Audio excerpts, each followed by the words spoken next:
Buenas tardes a todos.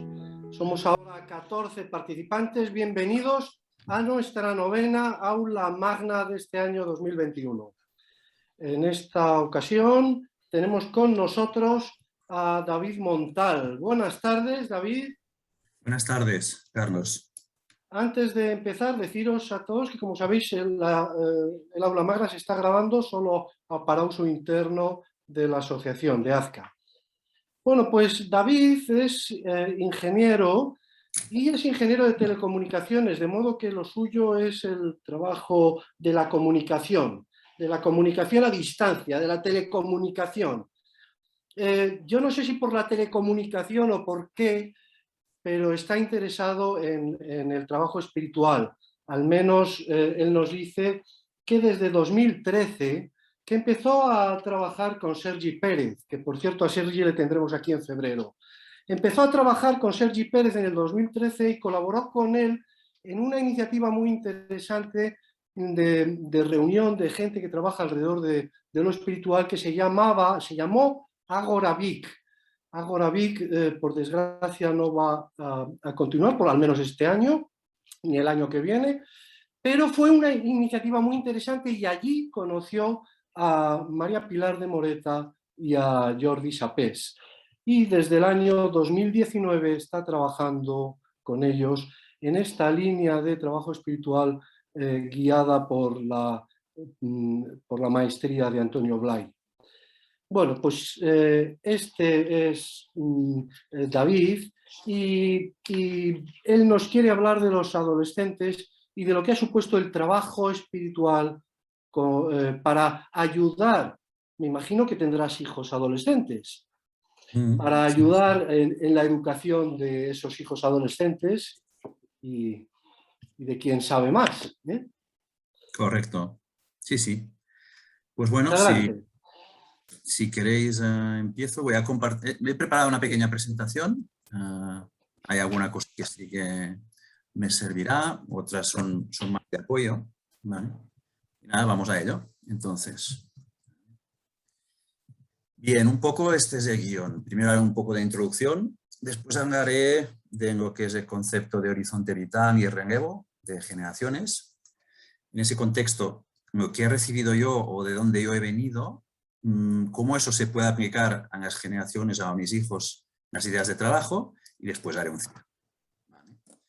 Bueno, lo primero de todo, quería agradecer a los que han hecho estas aulas magnas antes, porque me ha sido bastante útil visualizar los vídeos y repasarlos para entender cómo había que hacerse, ¿no? Y de hecho, a verlas me he dado cuenta que, bueno, he sacado algunas conclusiones, entre otras, pues que eran conferencias bastante diferentes una de otras, porque vienen de experiencias diferentes, de temas diferentes. He visto que todo el mundo decía que era un ejercicio útil para sí mismo y lo puedo confirmar, también es verdad que a mí me ha servido. En esas mismas sesiones me doy cuenta que personas que más o menos conocía, pues al expresarse, contar su vida o su experiencia, pues las acabas conociendo un poco más. También me ha servido un poco para repasar lo que hice de trabajo Antonio Blay y escuchar de nuevo las aportaciones que siempre son muy interesantes y muy claras de Jordi Sapés. ¿Vale? Entonces, yo personalmente me considero que estoy muy al principio de este trabajo para poder enseñar cualquier cosa a alguien. Y de hecho, cuando me propusieron hacer esta aula magna, me vino a la cabeza esa frase de Groucho Marx, que decía que él no aceptaría inscribirse en un club que admitiera gente como él mismo, ¿no? Y entonces pensé, si tuviera que escoger en la aula magna, igual no me habría escogido a mí mismo. Pero bueno, confío que Jordi pues, tendría buen criterio y adelante, ¿vale? Es verdad que yo creo que me queda bastante por recorrer y por trabajar, pero es verdad que decir que no tengo experiencia con hijos, pues sería una contradicción. Yo tengo 3 hijos, la mayor tiene 18 años, y dentro de un rato os mostraré un vídeo donde Carlos Capdevila habla de su experiencia con 4 hijos y 19 años, con lo cual, pues bueno, algo de experiencia, como decía él, sí que tenemos, ¿vale? En esta preparación a personaje pues me preparaba teniendo preparado, no parecer que no me había preparado que era un vago o hacerlo mal, y bueno, todo lo que os podéis imaginar del personaje, que no son pocos, y bueno, esto hacía que en la preparación fuera un poco más complicada. supongo que en los que habéis pasado por aquí ya todos sabéis de qué estoy hablando, ¿no? Pensando ya propiamente en la charla, la dificultad para mí era triple. Era una, contar un poco mi experiencia, pero sin que sea contar toda mi historia, porque al final cada uno tiene su propia experiencia y hay cosas que son anecdóticas. Algunas pueden ser útiles para otras personas o reflexiones, pero no se trata de desvestirme aquí y contar todo, sino utilizarlo en la medida que pueda ser útil. No hacer grandes teorías, no soy especialista en educación y además los objetivos de una aula magna no son hacer una tesis doctoral, ¿vale? Y al mismo tiempo reflexionar de mis experiencias que puedan servir para otras personas, ¿vale? Por lo tanto, a aquellos que esperen recetas, una clase magistral o conocimientos para educar a sus hijos, les pediría disculpas y les diría que ya se pueden desconectar, porque esto va a ser sobre todo mi experiencia. Porque recetas no hay y como mucho diría pues que estando despierto ya se puede hacer mucho. Recetas para educar a los hijos dormido no creo que las pueda haber, ¿vale? Y en todo caso sería para contar mis experiencias, darme a conocer a algunos compañeros que están aquí de trabajo y espero que pasemos una buena tarde, ¿vale? Y recuperando a Baltasar Gracián que decían, o bueno, si breve 2 veces bueno, y si es malo, pues mejor también que sea breve. Entonces intentaré, pensaba que sería muy corto, creo que me iré sobre unos 40 minutos, con lo cual, bueno, intentaré que sea así. Y finalmente, aunque los agradecimientos se deberían hacer al final, quiero agradeceros vuestra asistencia, los que estáis hoy aquí, y a Jordi por ser mi tutor en este caso. Y el motivo de por qué hablar de adolescentes, pues es una etapa que me toca ahora, es una edad en los hijos que yo tengo, pero el concepto de relevo y la evolución es algo que va más allá de mí mismo, de esta época y de mi experiencia, con lo cual creo que puede servir para dar una perspectiva un poco más amplia. Como recuerda Unai y Jordi nos comenta, pues la realidad, la existencia se manifiesta de arriba abajo, desde lo que es la divinidad, baja a diferentes niveles y participamos de todos. Estamos en un nivel personal, colectivo, un nivel cultural, humano y espiritual. Toda la manifestación, que aquí hay un texto. Toda la manifestación, todo cuanto existe está dotado de un movimiento que llamamos evolutivo. Este movimiento evolutivo tiende a alcanzar unas complejidades en sus estructuras que le permiten dar expresión a mayores y más diversas calidades de la realidad manifestada. Es decir, el universo va adquiriendo formas cada vez más refinadas, mediante las cuales puede expresar aspectos más y más sutiles, más y más elevados y, por tanto, más próximos a la noción de la divinidad. Para mí esta frase de Unai concentra mucho conocimiento de lo que es la evolución y de lo que es el relevo, ¿no? ¿Por qué existe una evolución? Si os fijáis, cuando un niño aprende a andar, aprende a hablar, aprende a ir en bicicleta, ese conocimiento ya no lo pierde nunca. Es más, puede aprender sobre él, hacer otras cosas. De andar puede pasar a correr, a jugar a fútbol, hacer otras cosas, en moto puede pasar a triar. Y lo mismo que ocurre con las personas, ocurre con la humanidad, con la evolución pues, cultural, con los colectivos, aunque ese aprendizaje se traslada de una generación a otra, ¿no? Pero aquí en lo que más me llaman la atención y en lo que quería concentrar son estas dos frases, estas palabras que he subrayado, que evolución tiene que ver con mayores y más diversas calidades de la realidad manifestada. Esto no podríamos traducir mayores como nuevas, mayores es con mayor profundidad y más diversas no podríamos traducir como más amplitud. Es decir, evolución consiste en desarrollar o manifestar nuevas capacidades y aquellas que uno tiene, hacerlas crecer. Es decir, se crece en 2 dimensiones, ¿no?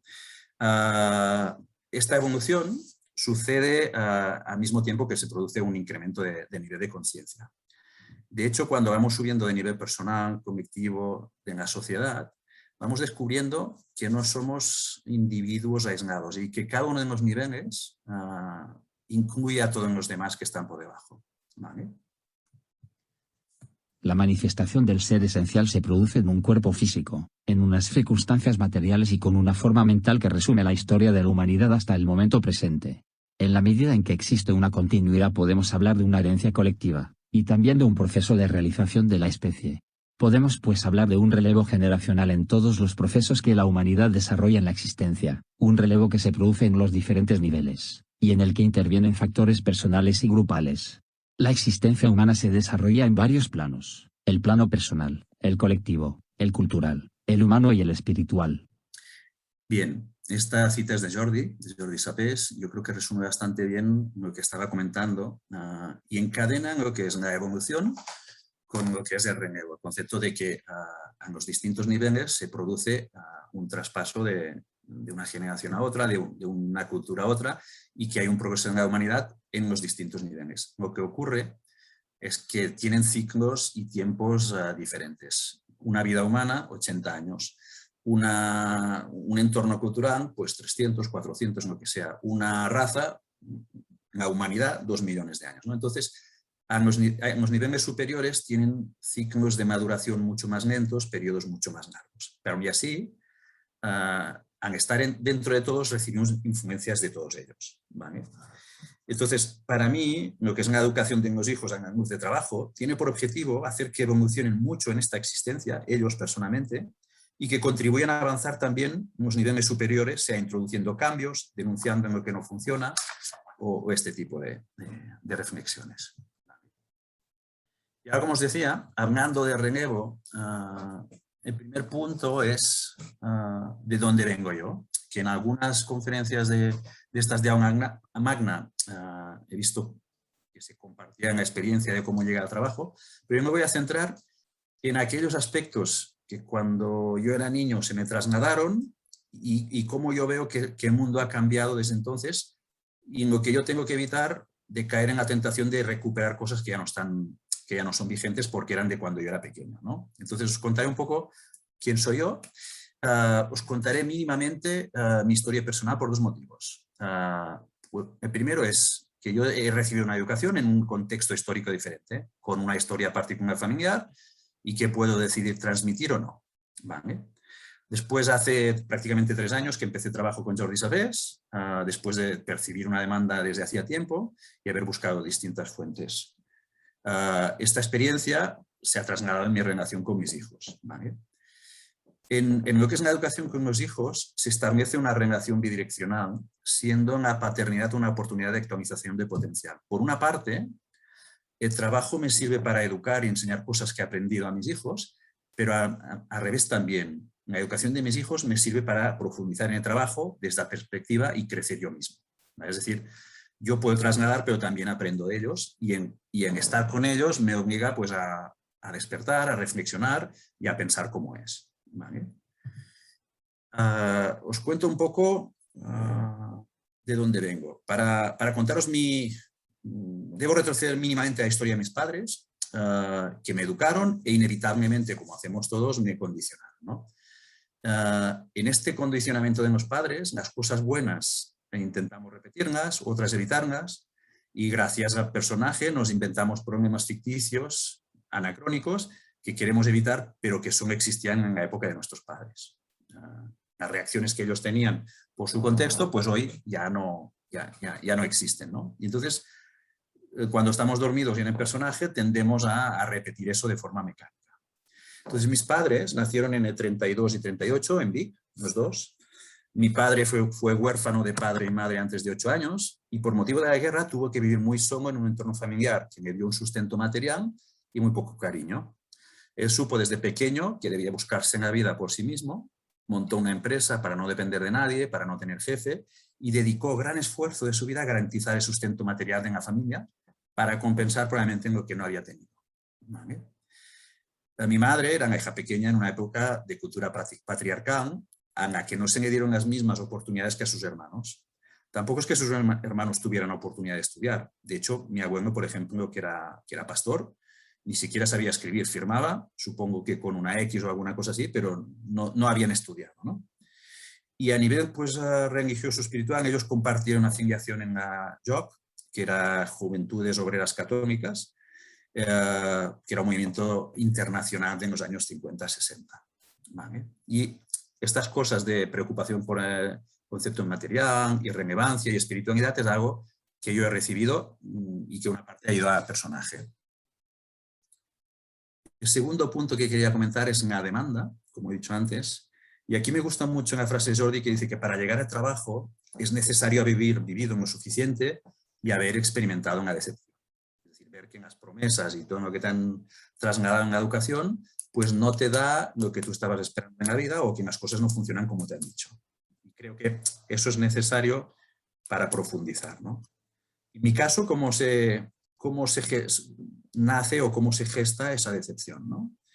De pequeño, hacia los 11 o 12 años, yo diría que 3-4 años después de tener uso de razón, aparecen dos fuerzas que marcaron mi propia adolescencia y que acabaron en una crisis de entrada en la edad adulta. Y esas dos fuerzas fueron el personaje y la espiritualidad.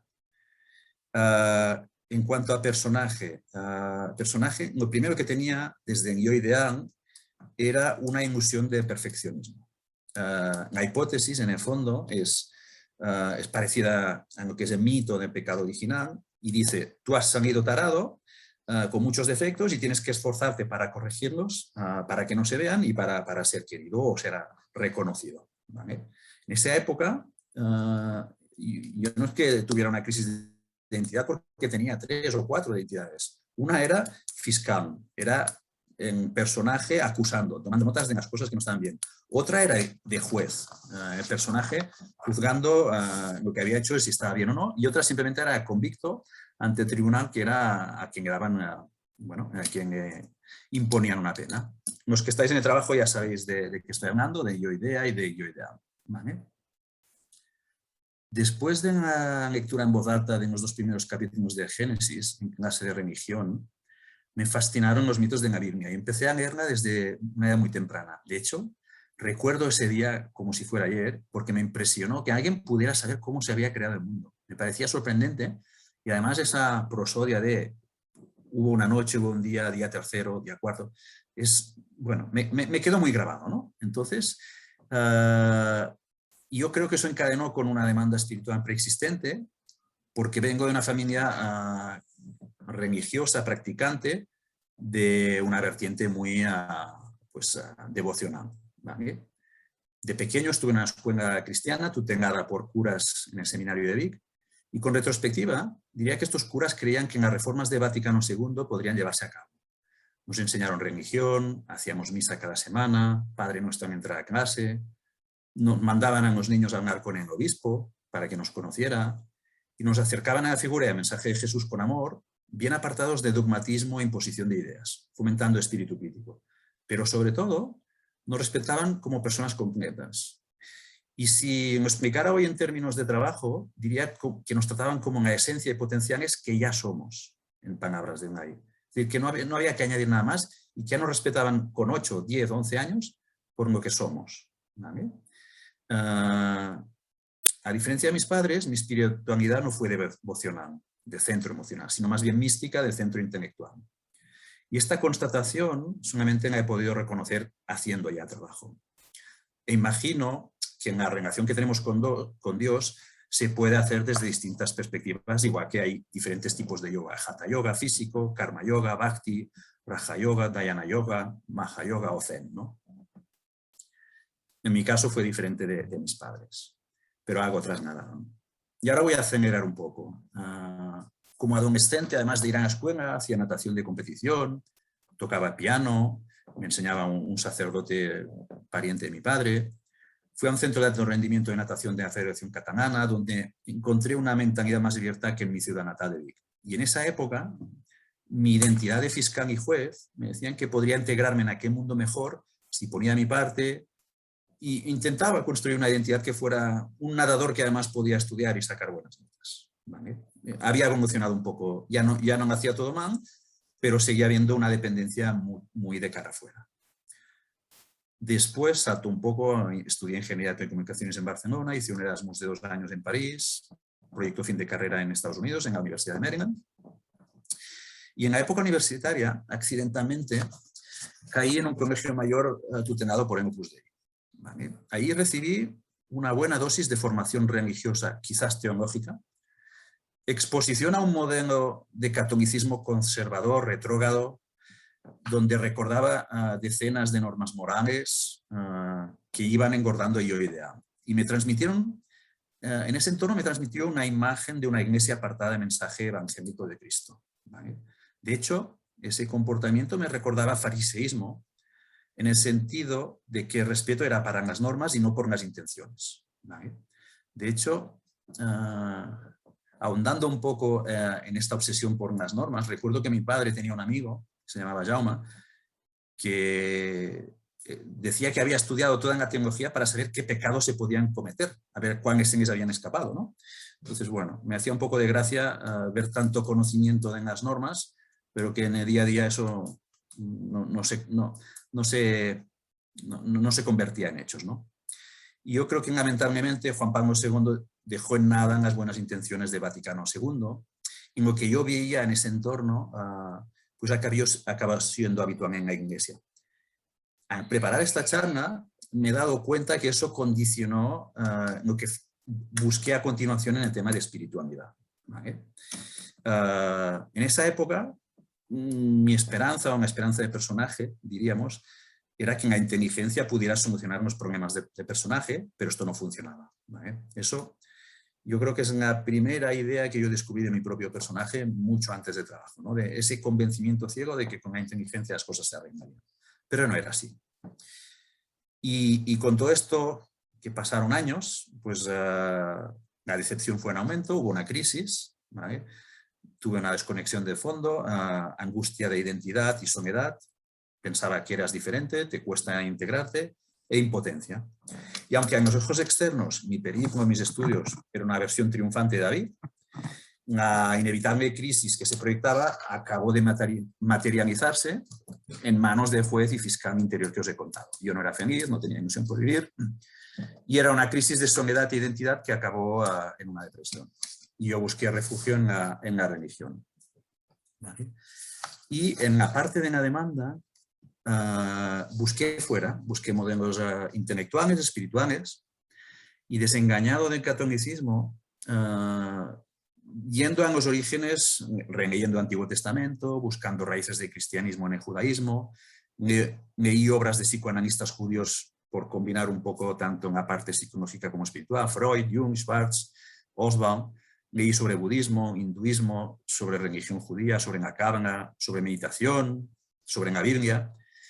Y la verdad es que muchas de esas lecturas no me han servido de mucho. Las he considerado que, bueno, fueron accidentales, llegaron por azar, pero hay cosas que en su momento me interesaron y que después las acabé desestimando, ¿vale? Aparte de la demanda, este periplo intelectual mantenía viva una esperanza de encontrar una verdad, un sistema, algún método para estar más cerca de la experiencia espiritual. Con perspectiva me doy cuenta de los rodeos que hice, ¿vale? Tengo libros que caían en mis manos por azar, pero que después se mostraban un poco útiles e innecesarios. Y aunque me daba valor a conocimiento, esto no resolvía mis problemas en la práctica. Y ya acabo con mi historia.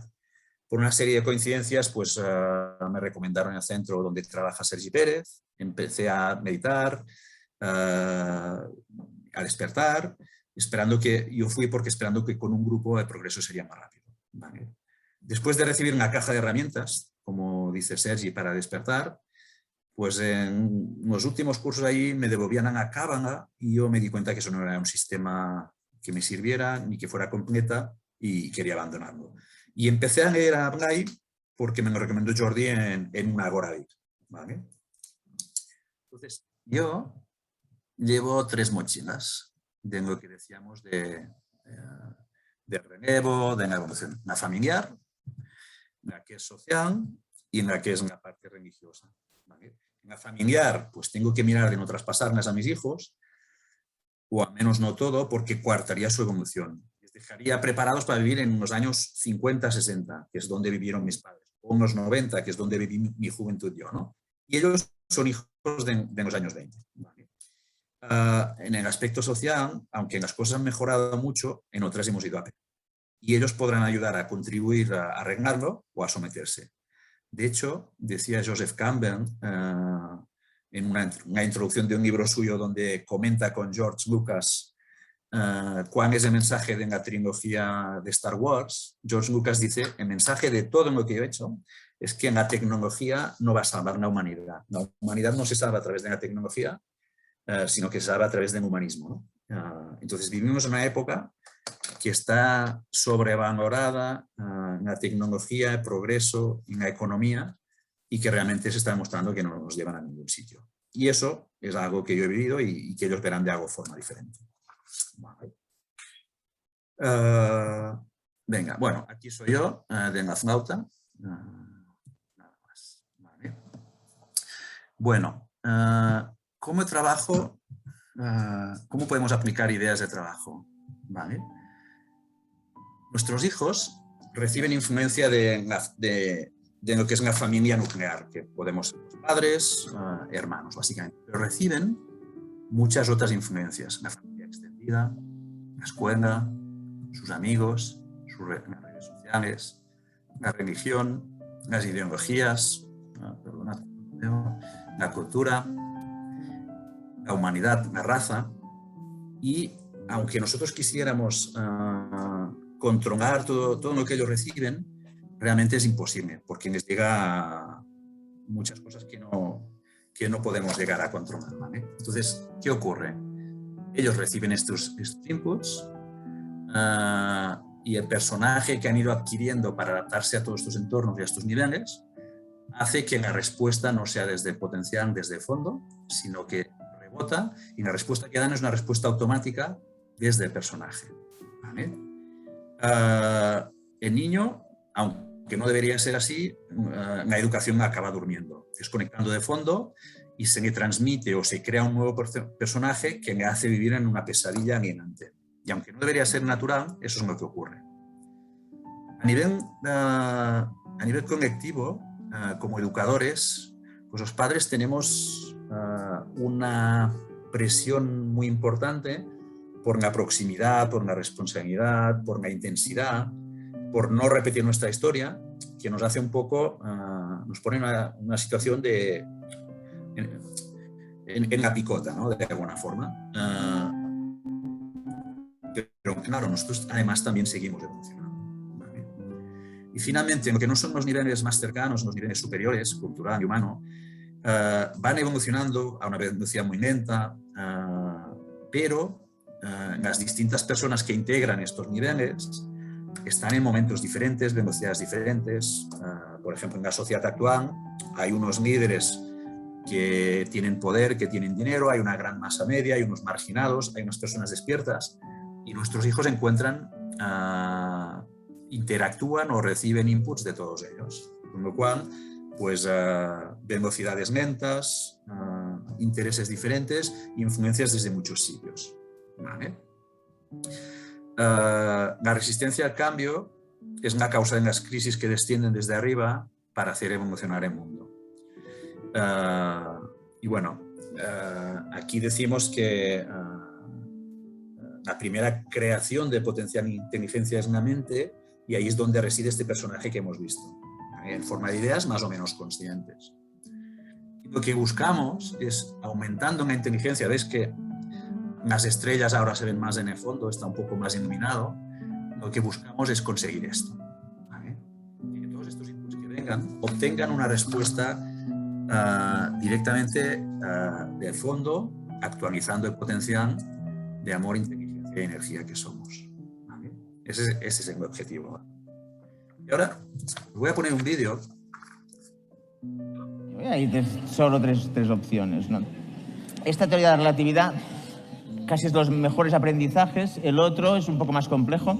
Intentaré contarlo rápido. Yo llevaba bastantes años ya hablando de educación y no me atrevía a definir cuál era la misión de los padres y las madres, ¿no? Y ya con nuestro cuarto hijo, que ya la familia se sometió a una presión bastante elevada y empezaron a convivir adolescentes y niños, ¿no? Pues mi pareja y yo decidimos aplicar un método de gestionando hijos, un método de planificación familiar, un método de conciliación familiar, que era que no nos veíamos. O sea, uno entregaba, el otro recogía, y cuando llegabas a casa ibas a la nevera y había siempre una instrucción en un imán puesta en la nevera, ¿no? Fue un método también anticonceptivo, no ha venido ningún otro hijo desde... O sea, ha funcionado en todos los sentidos, ¿no? Pero un día llegué casi a las 9 a casa y vi un papel en la nevera con un imán que ponía urgente, compresas para la mayor, pañales para el pequeño, ¿no? Entonces aquel día tuve una revelación, pensé que nos habíamos complicado la vida realmente en casa, que la celulosa nos estaba arruinando, ¿no? Y que eran las 9:05, bajé corriendo al súper, compré un paquete de cada, vi que era bastante caro, porque siempre compras el carro entero, ¿no? Al comprar solo un paquete de cada vi que era bastante caro, y de repente allí decidí, porque el pequeño tenía 2 años y algo ya, y estábamos pendientes de si le retirábamos el pañal, y allí decidí despedirme en directo de este paquete de pañales, ¿no? Y empecé a hablar con el paquete, le digo, hace 15 años que llegas a casa, estoy harto de ti, te he visto evolucionar las marcas, estas tiritas para engancharte, te odio, o sea, eres caro, apestas, o sea, vas a desaparecer de mi vida para siempre. Y en aquel momento noté una presión aquí, casi como un susto, y miré al otro paquete y digo, no estaba hablando contigo. Contigo, tú ven cada mes, por favor. No quiero confusiones. No quiero confusiones, no quiero sustos. Te necesitamos puntualmente. No ahorraremos en marca blanca, puedes venir con alas, sin alas, pero ven cada mes, ¿no? Entonces la cajera, pobrecita, estaba diciendo, pero usted esto lo va a comprar, se lo lleva, ¿no? Y digo, un momento, porque estoy descubriendo aquí en directo cuál es mi misión en la Tierra, ¿no? O sea, en aquel momento estuve como casi una iluminación, era como un monólogo con un paquete en cada mano, ¿no? Y desde aquel día, cuando me dicen, si ahora me preguntáis, ¿cuál es la misión de estos padres y madres súper motivados que estáis ahí? Pues yo creo que la misión, con un paquete en cada mano, os lo digo, que es espabilar a los pequeños y controlar a los mayores. O sea, para mí esta es la definición de paternidad o maternidad, es retirar pañales y vigilar que no haya sustos, digamos. Esta sería nuestra misión. Con el tiempo he perfeccionado la definición, porque ya tengo 2 adolescentes, llevo mucho tiempo diciendo educar es espabilar a los pequeños y controlar a los mayores, y ahora digo es espabilar a los pequeños e intentar controlar a los mayores. He añadido intentar, este verbo que indica humildad, porque es muy difícil. Básicamente digo que tengo... Perdona que quito el sonido de fondo, que se oía un poco mal. Vale. Entonces, sobre esta reflexión de Carlos Capdevila, me parecía interesante desde el momento que la vi, él habla de espabilar y controlar, no es exactamente como yo me vería, más que espabilar diría despertar, ¿vale? Y eso sería una evolución en amplitud, despertar nuevas capacidades, potencial, abrirse a fondo, uno es despertar, y más que controlar, yo creo que es cultivar, que es hacerlas crecer. Es lo que decíamos antes de evolución, ¿vale? De hecho, hay una cita de un libro de un cardenal de París que se llamaba Jean-Marie Lustiger, que me sorprendió porque dice, hacerse tonto con un niño de 7 años es una estupidez de adulto, ¿no? Y después, hablando de un profesor que tuvo, decía, este profesor, que era quien prefería, era de los que trataban a los niños de 10 años como personas mayores. Nos enseñaban realmente a reflexionar, ¿vale? Entonces ya se ve que en los niños ya desde muy pequeños tienen una capacidad de ir absorbiendo, y eso de tratar a los niños como si fueran con risitas y asumiendo que no pueden entender nada, creo que es un error muy grande, ¿no? Entonces, bueno, cuando hablamos de esto que decíamos de despertar y cultivar, de desarrollar al niño o al adolescente, bueno, el despertar, yo creo que hay varias formas de despertar o de ayudar a despertar a nuestros hijos. Es verdad que sin hacer un trabajo psicológico intenso o hacer un trabajo como el que estamos haciendo con las personas aquí, el despertar se puede conseguir también a través del ejemplo o obligando a nuestros hijos a atender la realidad, cortocircuitando en las ideas del personaje, atacando en la mente, ¿vale? Por ejemplo, situación concreta, estamos haciendo unos problemas de matemáticas, me consultan una duda y en la forma que tengo yo de explicarlo no es exactamente la misma que me han trasladado a clase. Entonces la respuesta es, a mí no me lo han explicado así, ¿vale? No me voy a esforzar por entenderlo como tú quieres. Como no es lo que me has contado, pues yo soy una víctima y no voy a poder hacer este problema y voy a suspender y sacaré malas notas. Victimismo. Entonces, en esos momentos hay que cortar esa esa situación de víctima. Y una respuesta puede ser, por ejemplo, bueno, oye, esto yo ya no sé, yo ya no estudié cuando tenía tu edad. Si tú quieres aprenderlo ahora, decide si te interesa o no. Porque yo, que te me hayan explicado o no, pues a mí no me aporta nada más. Eres tú que tienes que decir si me escuchas a mí o no quieres escucharme o vas a hacer lo que no vas a hacer como te han hecho en el colegio, ¿no? Porque eres tú la que tienes que aprobar ahora. Hacerte víctima no te arreglará nada, no lo vas a resolver. Otra forma que puede servir para atacar a ese personaje es falsear las ideas, ¿vale? Ideas que ya están en su personaje, atacarlas directamente. Por ejemplo, yo no podré, no sabré, no tendré tiempo de estudiar, eso ya tendría que saberlo y por tanto estoy fracasando, no saldré adelante, ponerse a llorar. Pues la respuesta es, llorar no te hace aprender más matemáticas, abandonar no avanzas. Esta impotencia es autocomplacencia. Mientras te quedes parada, esto no sirve de nada en lo que estás intentando hacer. Entonces tienes que decidir si te quedas llorando o si quieres aprender. Y eso pues obliga a despertar porque se encuentran delante que no hay alternativa. Uno está obligado a despertar cuando no hay opción de no, como decía Bungai, ¿no? Nosotros como padres y educadores, si estamos despiertos, evitamos proyectar expectativas de yo ideal o nuestros propios miedos de yo idea. Entonces rompemos la cadena de transmisión del personaje al menos por un rato. En una ocasión,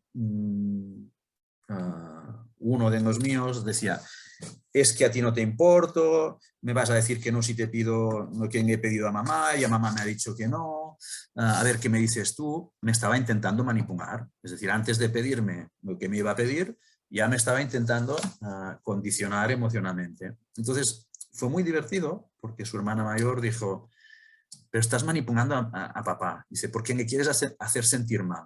Y entonces el pequeño dijo, sí, pues no me ha dado ni cuenta. Dijo, no, porque es que llevas muchos años practicando, manipulando, ya lo haces automáticamente. Y bueno, me cambió un poco la forma de ver la situación, ¿no? Después de estar despierto frente a ellos, primero sirve como ejemplo de que es posible vivir desde el fondo. Forma parte de esas experiencias que ellos ven y retienen, aunque parezca que no, porque se conectan los dos fondos, ¿no? En los pequeños, niños muy pequeños, quizás eso sea más inmediato, pero de todas formas eso desengrana las respuestas de un personaje a otro personaje, no se retroalimenta, ¿vale? Y aquí es un poco ideas de cómo se puede ayudar a despertar aunque ellos no estén haciendo el trabajo. Cuando hablamos de cómo podemos cultivar, hacerles crecer, desarrollar ello experiencia, pues bueno, alguna de las cosas que se puede trabajar es ayudarles a mirar más, ¿no? En las escuelas les enseñan a memorizar, a retener y poco a mirar, ni siquiera quizás a pensar, ¿no? Entonces, mirar, leer varias veces un problema antes de empezar por una solución y enseñarles la diferencia entre mirar o recordar. Recuerdo hace un par de semanas que mi hija, que ahora está empezando ingeniería, decía que la nomenclatura de álgebra era muy complicada. Y la respuesta fue, si no aprendes ese lenguaje, nunca aprenderás álgebra. Y de hecho, lo más corto es que tendrías este libro de álgebra que te han recomendado, que tiene 180 páginas. Porque si aprendieras ruso, tendrías que aprender los caracteres cirílicos. Si aprendieras japonés, tendrías que aprender pues, los iconogramas. A menos que aprendas esto, tampoco podrás avanzar, ¿no? Otras cosas que les podemos ayudar a cultivar es que sepan que pueden tomar sus decisiones y que se pueden equivocar. Por ejemplo, la mayor decidió, siendo el primer año que se hacía bachillerato internacional, pues probar de hacer unos estudios diferentes de lo que era el bachillerato estándar de la 11, ¿no? Habiendo un cierto riesgo, pero tenía un espíritu de superación y no sabíamos si iría bien o mal. Pero quisimos que eso fuera una decisión, no para algo que viniera impuesto o que viniera de nuestros miedos o de nuestros objetivos, sino que ella pudiera escoger. Y un tema muy importante, no castrarnos, no limitarnos, ¿vale? Y tampoco adularles. Por ejemplo, en el entorno familiar o en sus compañeros, cuando encuentran dificultades, la frase que se escucha a veces es normal no entenderlo porque es muy difícil esto de las matemáticas. Entonces, les estás transmitiendo que no van a poder, que no hace falta, ni siquiera hay que intentarlo. Es decir, que en esfuerzo no hace falta. Entonces, es eso que se ha dicho siempre, más de muchos consuelo de tontos. Entonces, limitar a los hijos diciéndoles que cualquier cosa está fuera de su alcance es prepararnos para que ni siquiera lo intenten. Y eso no va justamente al revés de lo que sería cultivar su evolución. Otras cosas que ocurren es que otros compañeros van cambiando. Cuando son pequeños, que tienen 9, 10, 11 años, pues todos se parecen, todos hacen las mismas actividades extraescolares, más o menos piensan igual, pero a medida que evolucionan, los adolescentes van asumiendo valores propios, más quizás de sus padres, y se van distanciando. Se encuentran pues con cosas que ocurren, aparece el sexo, aparecen las drogas, aparece el alcohol, buscan fama, popularidad, les gusta presumir de si este es hijo de fulano de tal o tiene más dinero, o yo me codeo con gente importante. Todos estos valores que en la sociedad vemos, pues les acaban llegando por los que habían sido amigos suyos desde pequeños. Y les crea confusión porque porque pueden caer en pensar que esos deberían ser también sus valores, ¿vale? Y ahí hay que ser firme o tener al menos las ideas claras uno mismo, ¿no? Asumiendo que ellos pueden opinar diferente, ¿no? Y bueno, entonces ellos van madurando y esta maduración les lleva a mayores y más diversas capacidades de su personalidad, ¿vale? Si nos vamos a cosas que les podemos ayudar desde trabajo para ayudarles a moverse en el nivel cultural o ideológico, recordamos que el sistema en el que están viviendo, la cultura, se mueve a una velocidad mucho menor y que además hay colectivos muy diferentes con objetivos personales diferentes, ¿vale? Y hay que protegerles o ayudarles a protegerse de un sistema que no funciona, ¿vale? Entonces creo que es importante ayudarles a identificar lo injusto, disfuncional o lo que a otros niveles superiores no funciona. ¿Qué es lo que nos estamos encontrando? Lo que yo creo que nos estamos encontrando, el culto al materialismo, que se confunde con seguridad, con poder, con popularidad. Uno es según lo que tiene. Las amistades se mueven por interés. ¿Vale? Y eso es algo que van viendo, ¿no? Otro de las cosas a las que se enfrentan es el culto de cuerpo, la belleza, las marcas, ir al gimnasio, ser guapo, ¿vale? Otra cosa que no funciona es que nos mandamos a colegios donde más que desarrollar la inteligencia, el objetivo que tenemos es memorizar o sacar notas. No se estudia por el placer de desarrollar la inteligencia, aprender y utilizar la capacidad de mirar, sino para sacar unas notas, memorizar y olvidar rápidamente. Es un aprendizaje mecánico, repetitivo muchas veces. Y es verdad que hay materias que tienen que ser así, como en los idiomas quizás, pero otras que no, matemáticas, física, y otras que obligan a reflexionar. Entonces, el sistema no les ayuda a que desarrollen esos potenciales. Cosas que también enlazan un poco con lo anterior. Tú te tienes que casar con un buen partido, mensajes que reciben. Incluso recuerdo en mi época, esto no vino de mis padres, que decían que en primero de ingeniería había que tener mucho cuidado porque había chicas que iban a buscar un novio. Supongo que hace muchos años los que iban a la universidad eran la gente que tenían dinero para hacerlo y a lo mejor los que estaban en la universidad pues ya eran ricos, no creo que no fueran porque estudiaran, pero casarse con un buen partido, pues eso de su entorno, de su familia extendida, pues sí, pues llega, ¿no? Eres según por lo que tengas, ¿no? Y aquí lo que se les puede decir, ostras, es olvídate de estos niños que tienen dinero de sus padres, tú ya ganarás tu dinero que necesites. Eres capaz de hacerlo, pero no te tienes que casar por el dinero. Son cosas muy diferentes, ¿no?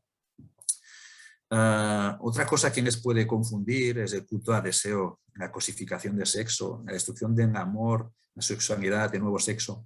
En las redes sociales, me decía una sexóloga hace poco, en las redes sociales y en la pornografía están a raíz de la violencia machista. Dicen que las nuevas generaciones, y esto está creciendo justamente por los contenidos que están viendo, ¿vale? Y parece que esa sería la causa. Entonces, la información que reciben respecto a sexo está muy distorsionada y se les está limitando, y bueno, es algo que es complicado tener esas conversaciones, saber todo lo que pueden hacer, pero eso es un riesgo que está ahí, ¿vale? Y después, en este deseo, pues es tenerlo todo y tenerlo ya. Esa inmediatez de Internet que hace que todo tenga que ser ya, que no se valora en esfuerzo, ¿vale? Que hay que ser popular en las escuelas, son edades difíciles. Y todas estas cosas, esta confusión que reciben, hay que intentar, creo, pues orientar un poco, o como mínimo tener una reflexión para que ellos mismos puedan ver lo que no está funcionando, ¿no? También ellos van a vivir una época que hay otras crisis que no hemos tenido nosotros. La pobreza en el cuarto mundo, en la que está cerca. Ya cuando era pequeño eran las misiones, ahora no es eso, ¿vale? Materialismo. La ecología, la crisis climática, son cosas que no están funcionando y que requieren que cada uno ya tomemos decisiones de qué compramos, qué reciclamos, cuánto tiempo tenemos la ropa o la renovamos, ¿vale? Inmigración, racismo, problemas dentro de las propias familias. Todo esto son cosas que, bueno, que tienen que tener ojo crítico, ¿vale? Entonces, los hijos ven como sus amigos no son como pensaban, van creciendo, van ganando en autonomía, tienen otras prioridades y valores y pierden amigos. Tienen que entender que a lo mejor tendrán que cambiar de amigos porque ellos son más afines a tipos de personas que tienen otros valores, pero esto al principio se vive como una pérdida y como un abandono, y hay una cierta reticencia a dejar que eso ocurra, ¿no? Y a nivel de espiritualidad, pues yo creo que hay que separar, y a lo mejor eso es muy mío, separar religión de espiritualidad, por el entorno cultural que yo he vivido, a mí me parecen cosas casi diferentes, ¿vale? Ellos dicen, yo no soy religioso, pero creo, que es un primer principio. Participan en conversaciones, o hay que hacerles participar en alguna conversación. Lo que decía Imanol en sus charlas, que agradecía que un cura le hubiera hablado de la espiritualidad, porque hay mucha gente que ni siquiera tiene eso. Pues esto lo tenemos que hacer nosotros, a partir de nuestro trabajo. En algunos momentos he hablado con los hijos de textos de trabajo, de personaje, pero ahí hay que ir a demanda, porque ellos todavía no han pasado por una decepción y no han vivido lo suficiente como para entrar a fondo con este trabajo, ¿no? Y en la espiritualidad, yo creo que de padres a hijos se transmite. De hecho, nuestros hermanos, cada uno de nosotros, cada uno ha tenido una espiritualidad, pues sin duda está, quizás en formas distintas, ¿no? Y bueno, en el ejemplo que les damos con la semana que pasamos en Oseira, haciendo conferencias y estas charlas, yo creo que de todo esto va quedando cosas, ¿vale? Y me voy a cierre, más o menos creo que voy un poco más tarde de lo que pensaba, con un poema que me gusta mucho y que creo que viene. Tus hijos no son tus hijos, son hijos e hijas de la vida, deseosa de sí misma. No vienen de ti, sino a través de ti, y aunque estén contigo, no te pertenecen. Puedes darles tu amor, pero no tus pensamientos, pues ellos tienen sus propios pensamientos. Puedes abrigar sus cuerpos, pero no sus almas, porque ellos viven en la casa del mañana, que no puedes visitar, ni siquiera en sueños. Puedes esforzarte en ser como ellos, pero no procures hacerlos semejantes a ti, porque la vida no retrocede ni se detiene en el ayer. Tú eres el arco del que tus hijos, como flechas vivas, son lanzados. Deja que la inclinación, en tu mano de arquero, sea para la felicidad. Bueno, yo creo que aquí, sin hablar de trabajo, se podrían identificar unas cuantas ideas de trabajo, y yo me imagino, si Khalil Gibran hubiera estado en el trabajo, igual habría escrito este poema en el trabajo y alguien se lo habría contestado, ¿no? No sé, a lo mejor tus hijos no son tus hijos, son hijos e hijos de la vida misma, deseosa de sí misma. Forman parte de algo mayor que es la vida y de la evolución. No vienen de ti, sino a través de ti. Y aunque estén contigo, no te pertenecen. reciben muchas más cosas de las que les has dado tú mismo. No son una propiedad y debes respetarlos. Puedes darles tu amor, pero no tus pensamientos, pues ellos tienen sus propios pensamientos. Hazles sentir amados, pero que sepan que ya son amor y no deben buscarlo fuera. Ayúdales a mirar por sí mismos y aceptan las diferencias de opinión. Puedes abrigar sus cuerpos, pero no sus almas. Ellos viven en la casa de mañana, que no puedes visitar ni siquiera en sueños. Tienen una chispa del espíritu, que es su alma, y con este alma tendrán que vivir su propia vida y realizarse. Puedes esforzarte en ser como ellos, pero no procures hacerles semejantes a ti, porque en la vida no retrocede ni se detienen en ayer. Puedes aprender con ellos y de ellos, pero no debes transmitirles tus frustraciones y expectativas. Agua pasada no mueve molino. Tú eres el arco de que tus hijos, como flechas vivas, son lanzados. Deja que la inclinación en tu mano de arquero sea para la felicidad. A pesar de todo, puedes ayudarles. Escoge bien la dirección en que nos envías, porque su felicidad, la conciencia y el progreso dependen de ti. Y bueno, esto como prueba de que sí que tengo hijos, ¿no? Para que veáis que realmente no me han inventado, que son estos tres que hay aquí, ¿vale? En las vacaciones de este verano. Y hasta aquí lo que era la presentación que tenía preparada. ¿Vale? Yo creo que ahora debo dejar de compartir, ¿verdad? Sí, deja de compartir y empezamos un turno de preguntas. He de decir que David, bueno, en todas las aulas magnas nos conocemos mejor, aunque nos hemos visto en Oseira y en reuniones que tenemos, pero en todas las aulas magnas nos conocemos y no, las personas que compartimos el trabajo no dejamos de sorprendernos, no me dejáis de sorprender. David, que es una persona muy intelectual, como habéis visto, pero se ha abierto hoy de una manera que ha sido gustosísimo escucharte a partir de esa apertura y a partir de esa experiencia que nos has transmitido. Has empezado diciendo que recetas no hay para educar y desde luego dormido no hay recetas. Y es que despierto tampoco hay recetas porque despierto tampoco se necesitan. Vale. En fin, que has dicho la importancia de las decepciones, ¿no? Que en tu caso la inteligencia quería ser capaz de solucionar los problemas del personaje, pero te diste cuenta que eso no funcionaba, que necesitabas una ayuda. Esa fue la gran decepción. La inteligencia sola no funciona. Los libros no resuelven los problemas.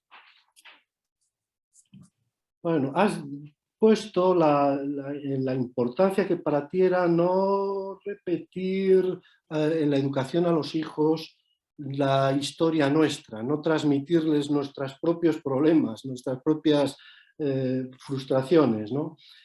Y me ha encantado que insistieras en el tema del humor. Qué importante es el humor. Y qué importante es educar y tener humor también en la educación. Es importante en todo, pero también en la educación.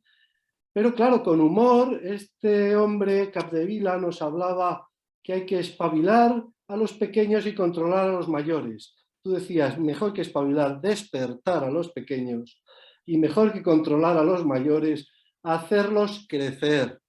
O sea, que sigan despiertos, en definitiva. Bueno, pues también me hizo gracia cuando dices que solo podemos educar los padres estando despiertos, que así por lo menos rompemos la cadena de transmisión del personaje al menos un rato, al menos un rato, mientras estamos con ellos, ¿no?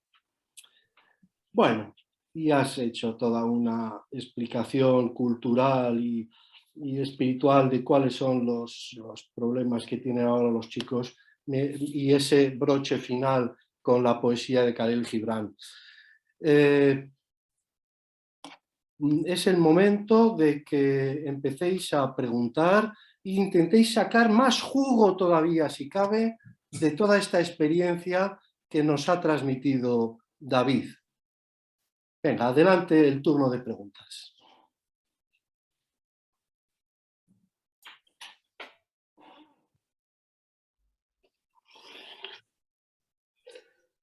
Bueno, si no hay nadie más de entrada, lo primero que quiero es felicitarle por la exposición, porque realmente no es que se note que se la ha trabajado, sino que ha trabajado el problema. Y por aquí va mi pregunta. Mi pregunta es, claro, nosotros estamos muy acostumbrados a dar charlas a la gente mayor, bastante mayor, que además ya están de vuelta, ya están decepcionados, y tenemos todo un lenguaje y tenemos todos unos conceptos que sirven para eso, digamos, para recuperar a la persona que está dormida. Y claro, mi pregunta es, ¿cómo ha vivido y hasta qué punto ha resuelto el problema de traducir estas enseñanzas o traducir estos conceptos de tal modo que sus hijos los pudieran recibir y no rechazar? ¿Cómo se lo ha hecho para que no le hicieran callar diciendo estas son chorradas de...? Bueno, como decía, no tengo recetas, y menos para ti, Jordi, porque si me tiene que enseñar a alguien, creo que eres tú, ¿no? Pero creo que cuando... o sea, lo primero, volvería a decir esto de que hablar con un niño de 10 años como... No hablarle como a un adulto es una tontería de adultos. Y no sé si es un tema de lenguaje, sino de que las cosas, cuando ellos las perciben de forma inmediata y directa, entienden que son verdad, ¿vale? Entonces, más que darles lenguaje o teorías, tienen que ser ejemplos, momentos concretos que te piden a ti despierto y que puedas hacer una actuación que les ayude a entenderlo. Y después puedes sacar la conclusión y decir, mira, aquí lo que he hecho es ayudarte a mirar. Te he dicho que te leyeras 5 veces un enunciado de física antes de empezar a escribir la primera ecuación, porque lo que tienes que aprender es a mirar, no a recordar fórmulas. Entonces, cuando las conclusiones vienen de un ejemplo que ellos ya han visto que eso ocurre y que han captado de forma inmediata, pueden recordar eso y pueden entender ese lenguaje que no tiene por qué ser tan diferente. También es verdad que ya 18, 16 y 13, pues lenguaje ya no tienen todo, ¿no? Entonces, primero, yo creo que es, no es tanto un tema de lenguaje, sino de que puedan verlo a partir de ejemplos y traducirlo a un lenguaje que les pueda servir para otras ocasiones. Creo que va por ahí, los tiros, ¿no? Y es verdad que no hay que trasladar exceso de información, hay que trasladar la que se necesita en ese momento, pienso. ¿Tú crees que, David, que tus hijos cuando les hablas del trabajo te entienden, captan esa experiencia interior que tú intentas transmitir? Sí. Creo, o sea, sí, voy a matizar un poco la respuesta, pero la respuesta es sí, porque se percibe que sí, porque escuchan con respeto y tienen mucho cuidado del tipo de preguntas que hacen. Entonces te das cuenta que sí que están entendiendo que hay algo, que lo están viviendo, que saben que ellos todavía no tienen esa experiencia o simplemente que quieren ver cómo compartimos entre ellos y nosotros experiencias que puedan tener ellos en otro orden. Pero sí por el respeto en la forma, el interés, ¿no? Y por el tipo de reacción, creo que sí que lo perciben, ¿no? Sí, es algo que se nota, ¿eh? Pienso yo. Esther, a ver. Hola, buenas tardes a todos y a todas. Mira, me sabe mal porque no estoy en casa y hay mucho jaleo abajo, por lo tanto intentaré espero que no haga mucho jaleo ahora. Mira, primero de todo, David, m'ha encantat, ja lo sabes que te lo dije, però és que me ha encantado porque además hay un equilibrio, para mí hay un equilibrio en muchas cosas, ¿no? Porque has puesto muchas cosas interesantes que te llegan, pero además también había mucho amor con la música, es con todo. Para mí había un equilibrio con la charla en todo. Y hay dos cosas que me han gustado muchísimo, ¿no? Y que ya las sabía, pero cuando me las has vuelto a contar me ha gustado muchísimo, y es cuando tú cuentas, ¿no?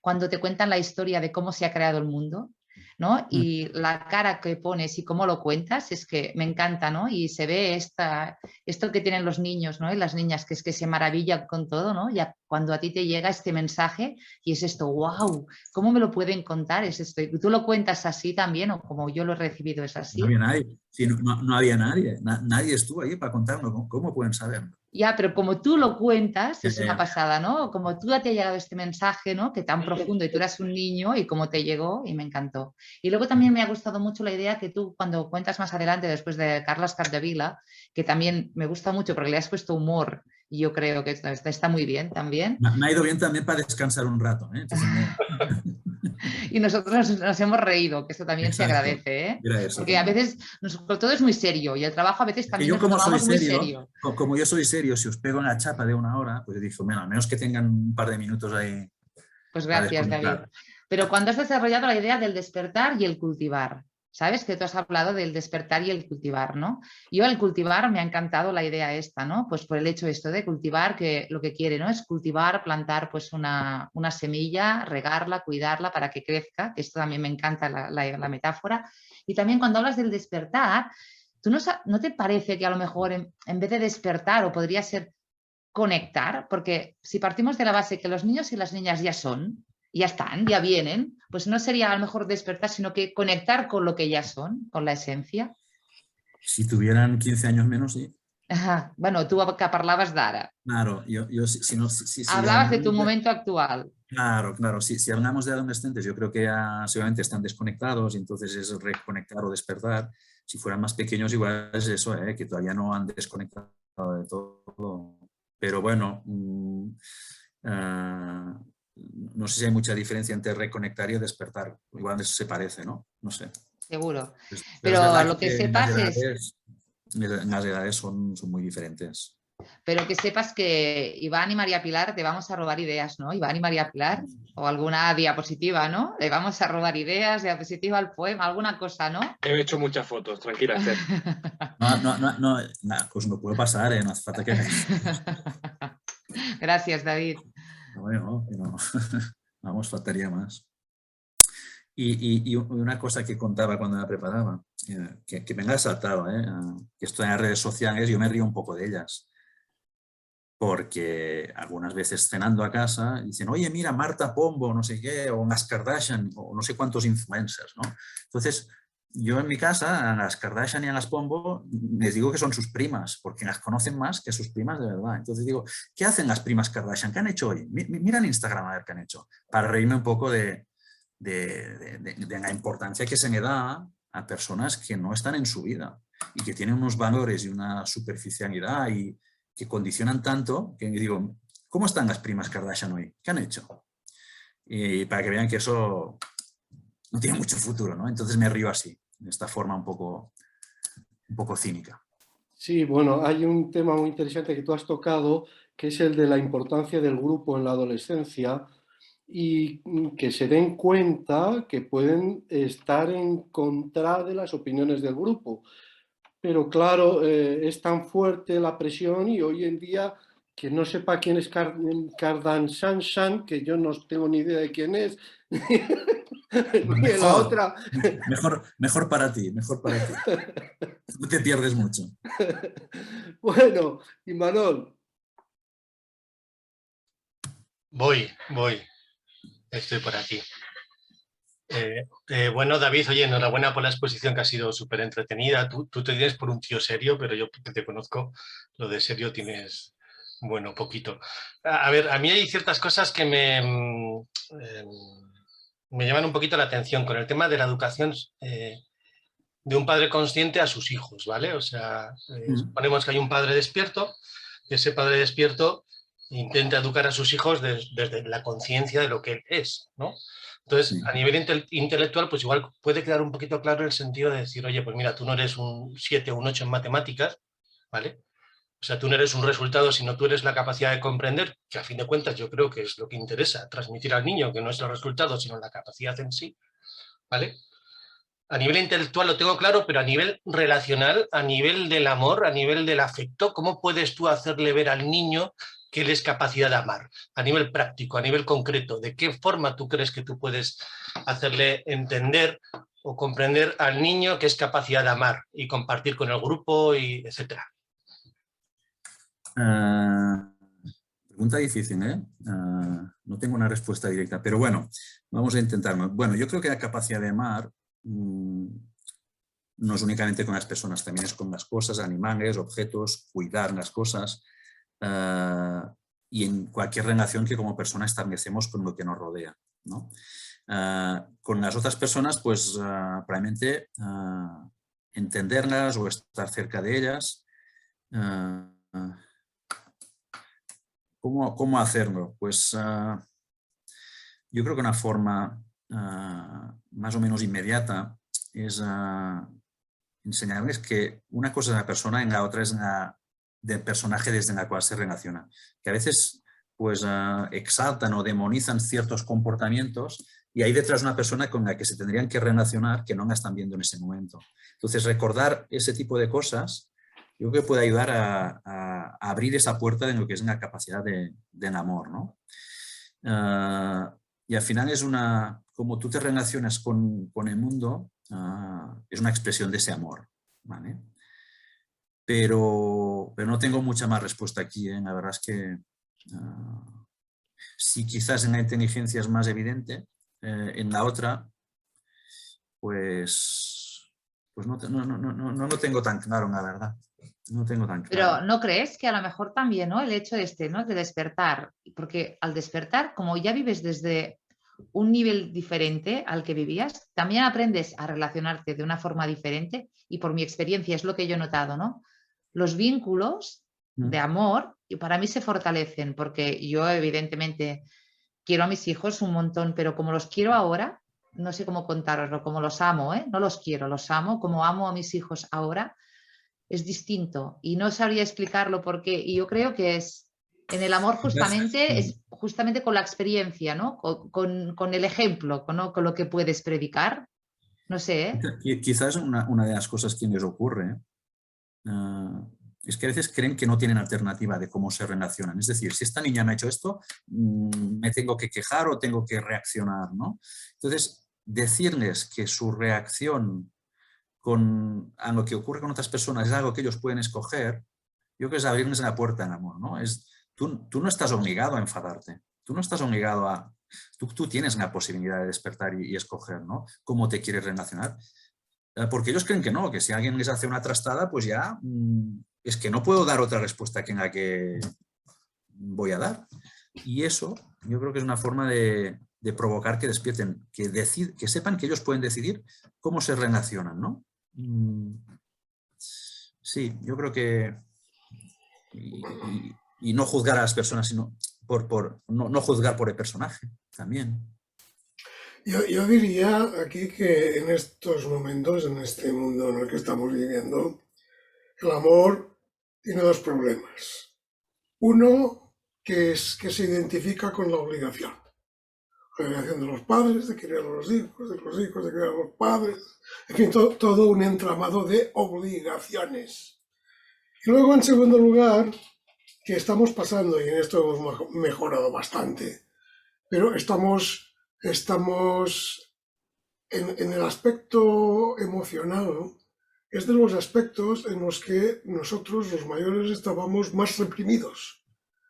Porque había unas emociones que eran correctas y todas las demás no lo eran, excepto las de rechazo. Rechazar el mal, rechazar el pecado, esto estaba bien visto. Pero si tú querías algo diferente de lo que estaba previsto, ya te caía, ¿no? Entonces, simplemente esto que has dicho ahora de intentar, primero, que la comunicación sea una comunicación que no esté de autoridad abajo. Y tampoco a nivel personal, porque tampoco en el mismo plano, pero interesándote por el otro. Y no porque sea una obligación. Y en segundo lugar, pues de alguna manera coartando pues estas respuestas de reacción del mal contra el mal, pues hacerles dar cuenta que hay otras alternativas. Esto ya es mucho. Y que Sí, ellos pueden...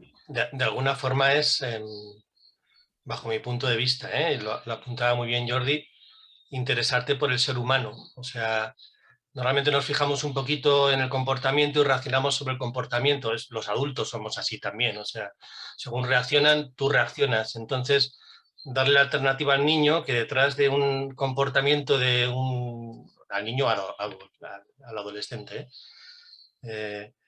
detrás de un comportamiento hay un ser humano. O sea, hacerle ver que hay un ser humano. O sea, que es verdad que tú puedes estar de acuerdo o no con el comportamiento, porque no todo es respetable, evidentemente, pero que detrás hay un ser humano, o sea, que consiga ver que hay un ser humano y que esa relación sea del fondo al fondo, aunque estés en desacuerdo con su comportamiento. No sé si me llego a explicar.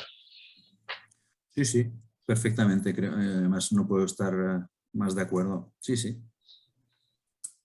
Y que la respuesta no tiene por qué ser una respuesta automática, la respuesta habitual, sino que él tiene un abanico de respuestas y es capaz, en función de ese ser humano que él comprende, que él está viendo delante, de elegir la respuesta que le quiere dar. No tiene por qué ser responderle con la misma moneda, que es lo que habitualmente se hace. A ver, más preguntas. A mí me interesa mucho la experiencia que tú tienes, David, sobre cómo educar la parte espiritual de tus hijos. Tú hablabas de dar ejemplo, pero hablabas también de ir a demanda, porque ellos al fin y al cabo no han tenido ninguna experiencia de decepción, contabas, no han tenido ninguna experiencia radical en su historia, todavía su historia es muy corta.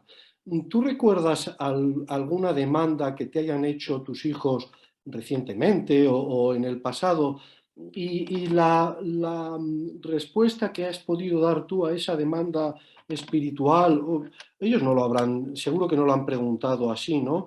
Pero esa demanda que en el fondo a veces ellos planteándonos las cosas, tú estás viendo por detrás que es una demanda de lo superior, de algo más profundo. ¿Nos puedes ilustrar en ese sentido algún ejemplo? Porque a veces lo que sucede es que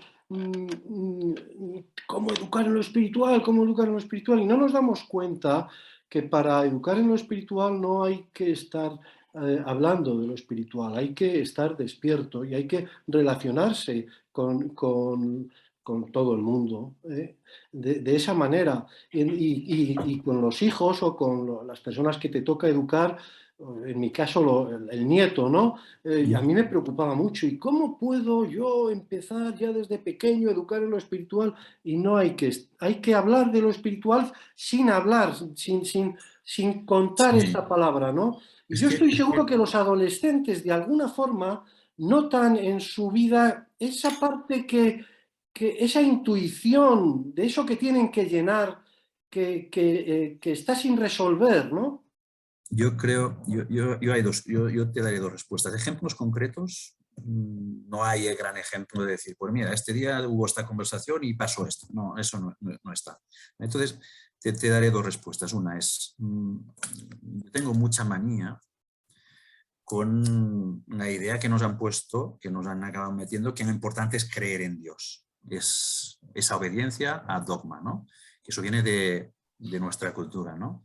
Y cuando ha salido una de estas, yo salto automáticamente y digo, no, si es que lo importante no es creer, lo importante es experimentar la presencia de Dios, relacionarse con él a nivel que puedas. No es creer o no creer, es lo mismo. Experimentar no, porque forma parte de tu experiencia, ¿no? Entonces, nos han descafeinado a Dios convirtiéndolo en objeto de dogma cuando se puede experimentar de forma directa, a nivel que sea o con la experiencia que sea. Entonces, eso sí que ha salido. Y ostras, dejaros de si creéis o no creéis. Da igual. Que yo me río de la contra de la vanguardia, que unas preguntas que hacen es, ¿crees en Dios? Ya estamos. Es que es un patrón de nuestra sociedad. Entonces, recordarles que eso es algo que está aquí. Y después en la segunda parte de la respuesta es que no hay que buscar a Dios fuera. Es decir, pensamos que en la espiritualidad es Dios, los ángeles, grandes teorías, y se puede buscar dentro. Tenemos ya algo, cada uno de nosotros, que cuando tú lo encuentras y lo buscas ya te das cuenta de que hay una espiritualidad. Ese camino interior de buscar hacia adentro, que en los místicos hablan, esa experiencia que ya deben tener, ahondar en eso es una experiencia mucho más directa que buscarlo fuera y más inmediata, seguramente. Entonces, yo te diría esas dos cosas, borrar del mapa la expresión creer en Dios obligatoriamente, porque creo que es un gran error. Y el segundo es que no es exclusivamente necesario buscarlo fuera, porque ya tenemos algo dentro y en la persona enfrente. Ahí también puedes encontrar ya un camino para abrir esas puertas, pienso yo. Sin embargo, te voy a llevar un momento a la contraria, porque en la primera foto que has sacado, todos los que sabemos de qué va nos hemos quedado muy impresionados, pero no has dicho lo que era. Y aquí hay mucha gente que no sabe lo que es. Y entonces valdría la pena, porque claro, esto sí que es externo. Y esto sí que de alguna forma, en fin, en tu casa saben que durante una semana te largas a un monasterio. Y esto es externo. Sí. No, es simplemente anecdótico para que vuelvas a sacar una foto. Sí, me saco. Para los que no sepan qué es, entiendo que te refieres a esto, claro. La introducción. Esto de aquí, ¿no? Sí. ¿Lo quieres presentar tú o María Piedad? No, tú. La descubridora. Este es el monasterio de Oseira, en Galicia, que es donde una semana al año vamos para encontrarnos, para profundizar en el trabajo, para estar cerca de Dios, y para tener un tiempo para nosotros para trabajar en la espiritualidad. ¿Vale? Y aquí, estos balcones de aquí es donde dormimos. ¿Vale? Para que tengáis exactamente la foto. Es una edificación enorme, imponente, con mucho silencio, y que es una experiencia que deja un antes y un después. En los que habéis estado sabéis de qué hablo. Entonces esto forma parte de... Sí, es exterior, efectivamente. Es ir a buscar esa experiencia en Galicia. Sí. Yo me acuerdo salir al exterior en esa ventana y ver a David montado en pijama en el exterior, recordando, viendo todo lo que tiene enfrente, es verdad. Es muy... Sí, me acuerdo. Tú estabas leyendo, creo. Sí. Exactamente.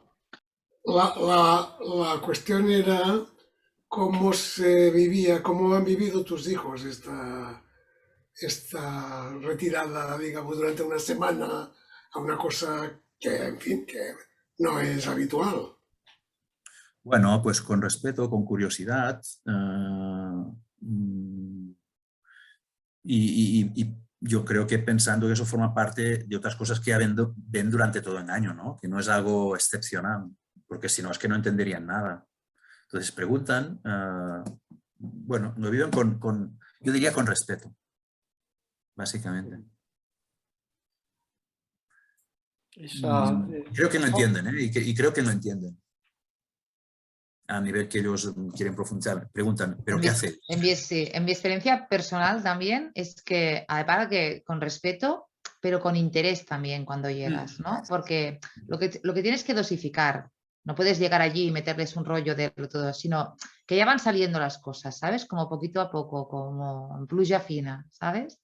Ya van saliendo porque hay curiosidad, porque claro, como ya no ha sido solamente una vez, ¿no, David? Ya hemos ido unas cuantas, pues claro, yo me imagino que ellos también perciben Yo he estado 3 veces. Sí.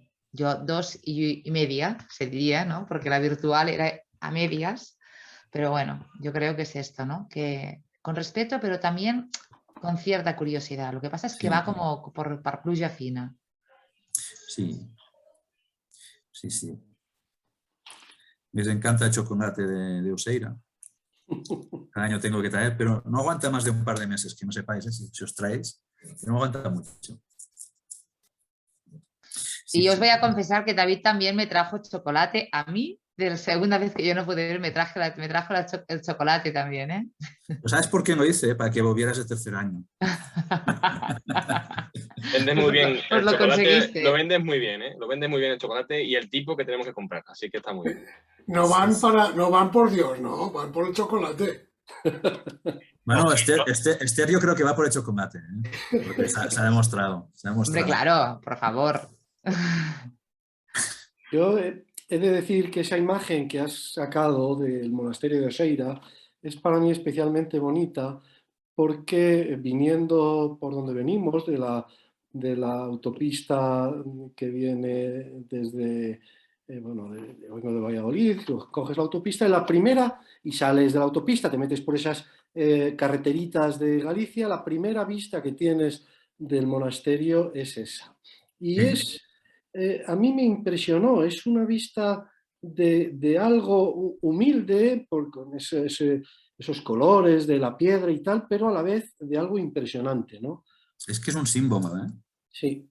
Para mí es un símbolo de lo divino, porque es enorme, silencio, íntimo. O sea, cuando entras ahí, no sé, tiene un efecto símbolo, al menos para mí. Representa muchas cosas. Enorme, sólido, silencioso, no sé. Simboliza muchas cosas al mismo tiempo. Y cuando entras, pues es un retorno, ¿no? Retorno a casa ya. El primer año no, porque estás descubriendo, pero después es como retornar a la casa, es un regreso, ¿no? Bueno, cada uno eso lo vive. Todo el mundo vive esto, ¿eh?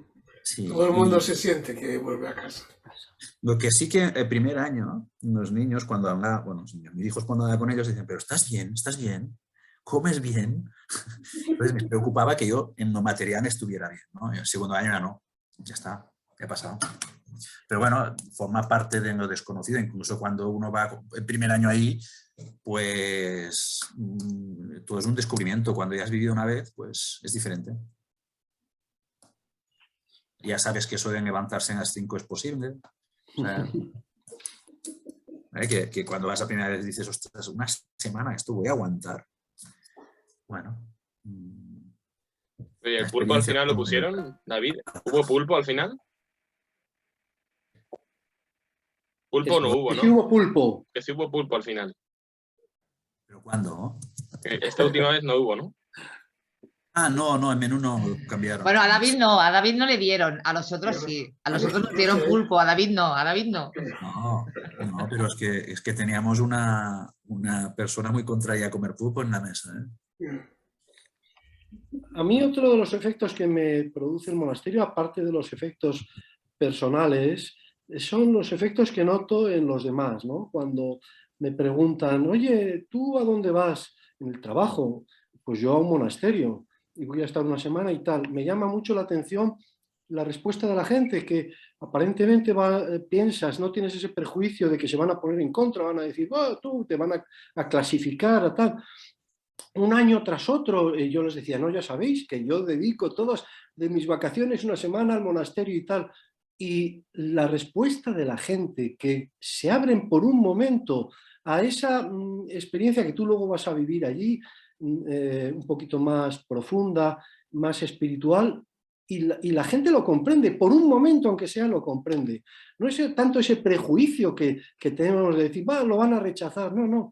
Y ya año tras año, ¿dónde vas? Pues este año me vuelvo a ir al monasterio, ya sabéis que es un sitio, que hacemos la vida que hacen los monjes, patatín, patatán, se lo explico bien, y ellos, la gente incluso me llegaba a decir, pues oye, pues es interesante, a lo mejor yo tengo que volver a hacer una cosa de esas, porque cuando estaba yo con las monjas, yo qué sé, notas que hay cierta conexión de un tipo de lenguaje y un tipo de tema con la que, si no, nunca tratas con tus compañeros de trabajo, ¿no? Yo cuando sale este tema aprovecho para explicar el trabajo en sí, ¿eh? Porque esto para mí, cuando preguntas y tienes que decidir si sacas el tema de verdad o no sacas de verdad cuando sale este tema, ¿no? Pero si hablas con alguien que intuyes que puede tener una demanda, entonces ya hablo directamente de todo el trabajo, ¿no? Porque esto no es una semana, sino es algo, un proyecto de vida, una forma de vivir, que cada día pues tienes que pensar en el diario. Bueno, es un ejercicio constante en el centramiento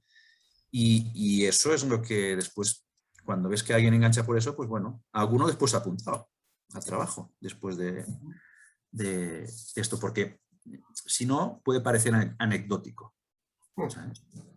Yo creo que hay que contarlo todo entero.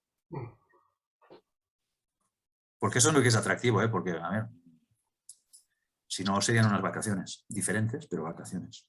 Ah, claro, en efecto. Venga, más preguntas. A ver, volviendo a los hijos. Sí. Tú has hablado mucho de cómo los tratas actualmente, en presente. Pero el asunto de lo que quieres ser cuando seas mayor, ¿cómo lo estás enfocando?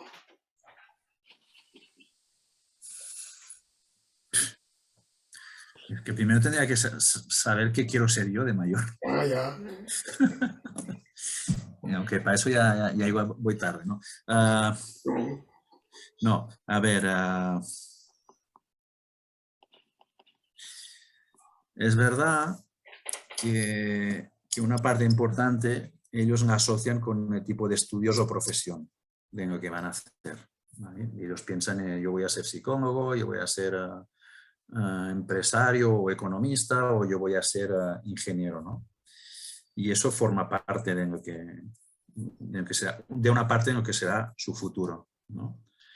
Pero más allá de eso, yo creo que ellos ni siquiera todavía no están pensando, visualizando. Todavía no identifican bastante con los propios, con la profesión. Yo creo que eso les lleva a identificarse con soy esta profesión, ¿no? Están en esa fase, ¿sabes?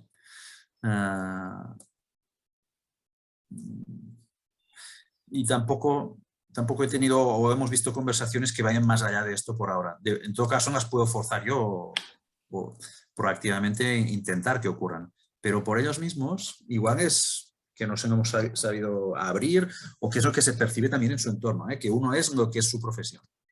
Y esto puede ser un error, ¿eh? En este sentido. Pero estamos ahí por ahora. Estamos ahí. Uno es lo que es su profesión. Y cabe preguntarse la profesión para qué, ¿no? O sea, cómo se la quieren tomar. Lo que pasa es que en la vida hay como un camino, ¿no? O sea, la sociedad te coloca un camino y la educación familiar, la educación de los padres también te va dirigiendo en ese camino para que vayas tomando de las alternativas que tienes, mejor esta o esta otra. Y entonces se sigue como corderitos ese camino y claro, probablemente el camino de un hijo de un ingeniero pues sea ir a la universidad, luego colocarse en una empresa multinacional, luego tal, etcétera, etcétera. Entonces, ¿en qué momento ellos pueden pararse y decir, ¿a dónde voy? David. Sí. Bueno, yo creo que, igual me equivoco, pero colocarse en una empresa tal como está el patio no es la mejor alternativa. Lo mejor es montar una empresa que ayude a hacer otras cosas de una forma diferente, tanto de cara a la sociedad como de cara a los empleados. Mi visión es que yo preferiría que ellos hicieran algo ellos de otra medida, pero que puedan controlar mejor y ponerle otros objetivos. Esto de me voy a colocar en una gran empresa y creo que hoy no es la mejor alternativa. Entonces, probablemente en el momento que estén a punto de empezar a ser independientes económicamente, intentar ayudarles para que puedan dar ese paso. Que después la hipoteca, los hijos, hacen que sea un paso un poco más difícil de dar, si no lo das muy al principio, creo, ¿no? Entonces, incentivar que ellos creen algo, que tenga un sentido, un para qué, y que ellos puedan... Yo me gustaría que fuera así, ¿sabes?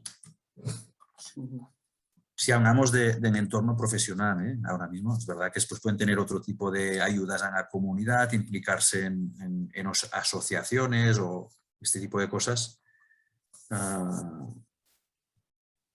que también pueden formar parte de lo que son ellos, ¿no?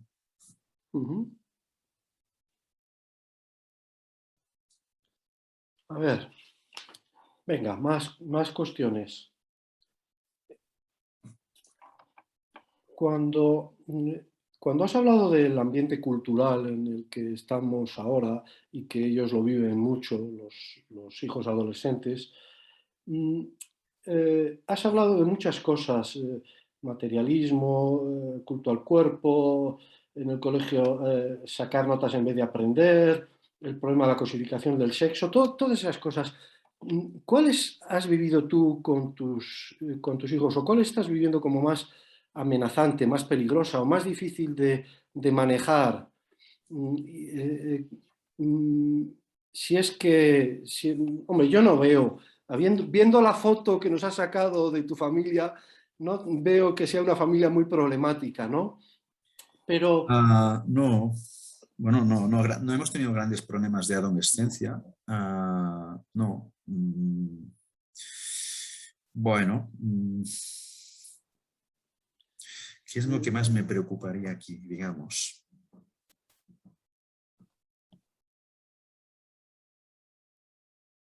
Hablabas de tenerlo todo y ya, hablabas de que hay que ser popular en la escuela. Son cosas que, fíjate, a mí me llama mucho la atención porque me recuerdan a lo que veo en las películas americanas de estas de la high school, ¿no? ¿Cómo es que nos ha venido ahora? ¿Cómo es posible?